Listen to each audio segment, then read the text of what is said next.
As a veteran GTA Online player, I've heard echo throughout the years the saying old GTA Online used to be better.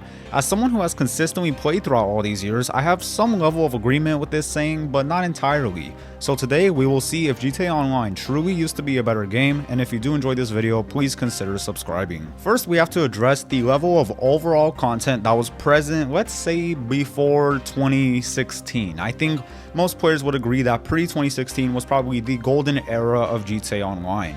But if you really think about it, there wasn't too much content present at that level. Sure, there were a lot of cars, and that's pretty much it. I mean, in terms of overall content and missions, there really just wasn't that much to do. This was the age of the heist update, and there weren't really passive income businesses yet, so the level of high replayability wasn't really there at the time. In terms of the actual amount of content that we have today, we definitely have way more content, way more stuff to do, but it can be one of those things where it's sort of overwhelming how much there is to do. I think a lot of the times we remember old GTA Online being better because there were a lot of things to do for the first time.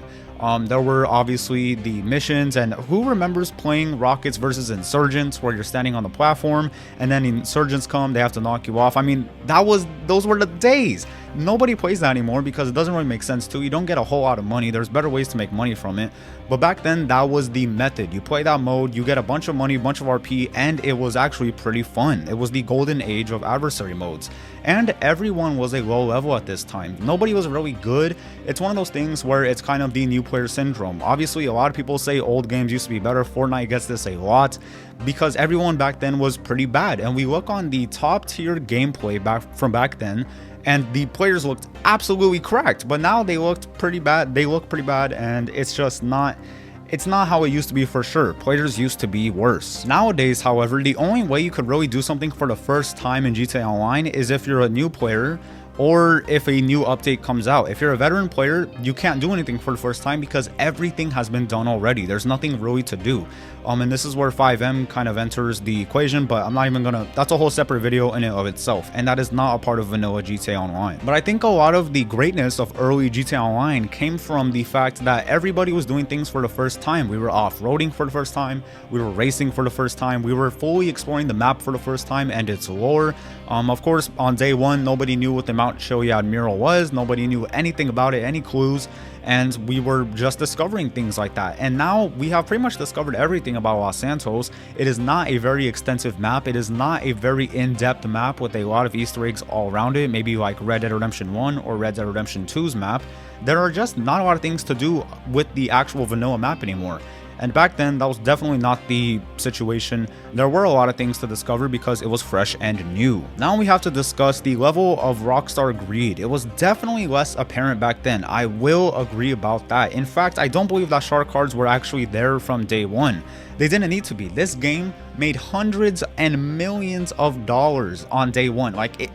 They didn't need shark cards because they already made a bag. It would have been nice, obviously, but as time went on and as sales kind of went down, they needed some sort of replenishable, consumable, microtransaction to keep sales growing year after year.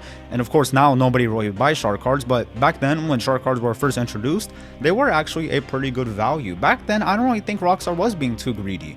If you bought a $100 Megalodon shark card, that actually could buy you most of the content from a standard update, but that is kind of the problem. Standard updates back then didn't always have that much content. I mean, the heist update kind of had a lot. If you bought 2 Megalodon shark cards, you probably could have bought everything, but it really that's not how it works anymore. I mean, a cop car cost $3.5 million, a car that was in the game since day one, and it cost $3.5 million to us. Back then, that was not the case at all. The top of the line supercar, the Zentorno, cost like $700,000, and that was absolutely nothing. People back then actually weren't even complaining about shark cards. That didn't really become a thing until 2017, 2018, when the value proposition of shark cards started to decline, because once again, buying a shark card back then actually made sense. I used to buy shark cards, not with my own money, of course. I would ask my parents, but it made sense to, because it gave you stuff. Now with my own money, I wouldn't even buy shark cards. I wouldn't even buy a $10 shark card because it doesn't make sense.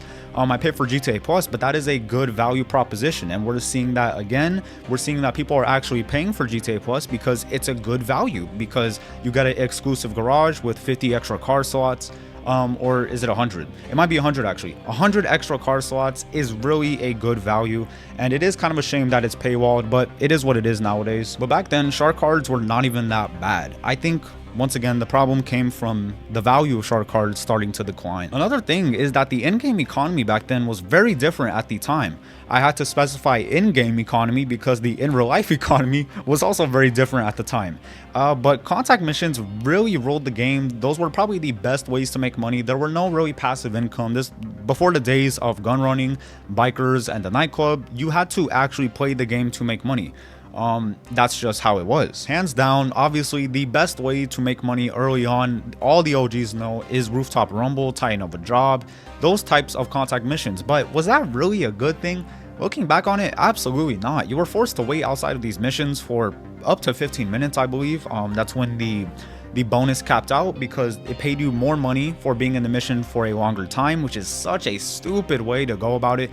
Obviously, it makes sense for the game because it keeps the game economy kind of valid, because if it gave you money for you completing it faster, it would make more sense to just run through it quickly. So it did make sense for it to take longer, but it really wasn't a good thing for enjoyment because you were just sitting there outside of a mission. And once again, top of the line cars, the adder was only $1 million. Looking back on it now, that is absolutely nothing. I mean, you do a diamond casino heist on cash, the worst value you could get from it, and you'll make $1 million. Obviously, if the other guy gets 15%, but you know, sucks for him, I guess. Now the in-game economy though is honestly fine. It's very similar to back then because you made very little money back then, but things also costed very little money compared to now. You make a lot of money now, but things cost a lot of money now. So it kind of balanced it out in a sort of terrible way, if you ask me. But still, I mean, cop cars shouldn't cost $3.5 million, but whatever, I digress. The economy is relatively the same. So people who complain about things being expensive now, including myself, should kind of consider we make a lot more money now. I mean, at the time of this recording, I have $65 million and I don't even make money anymore. I went through a grinding phase of like a week or two and I made a lot of money, or maybe a month, I'll be generous. And I haven't had to grind since then. And finally, I think the reason why people say old GTA Online was better is just the climate back then, the nostalgia. I mean, it was just a different time. A lot of people regard this time period to be some of the best times in their lives, and I would agree with that, but it really just was, it was the right game at the right time. I mean, we weren't even old enough to legally play the game. Everybody was always on the game. Nobody had jobs yet. Nobody really had any personal lives. I mean, they did after school, they went home and then they popped out the game. That was basically it. Nowadays, of course, you know, after school, you got to ask them, hey, you working? You're doing this? What's your plans? Now, you know, you didn't have to worry about that back then. Everybody was home playing the game, and it really was just a different time. If GTA Online came out today, I think it would be a good game, but it would be different because now people are working. Like, the kids nowadays, they don't care about GTA games. They care about the new Roblox game, the new, you know, highest attention span, whatever. They don't care about old slow-paced games like GTA anymore. But I guess we will have another chance at seeing this when GTA 6 does release, so that should be interesting. But as of now, GTA Online, I think, was regarded as a good game back then because of the climate and the nostalgia. And that is everyone. Hopefully you did enjoy this video. If you did, please consider subscribing and leaving a like. And thank you to my channel members. Thank you to Byron. If you would like to join Byron, all you have to do is subscribe, which you should be already. It will be replaced by a button that says join, and click it for more details. Have a great day or night or evening, and I'll see you all later. Goodbye.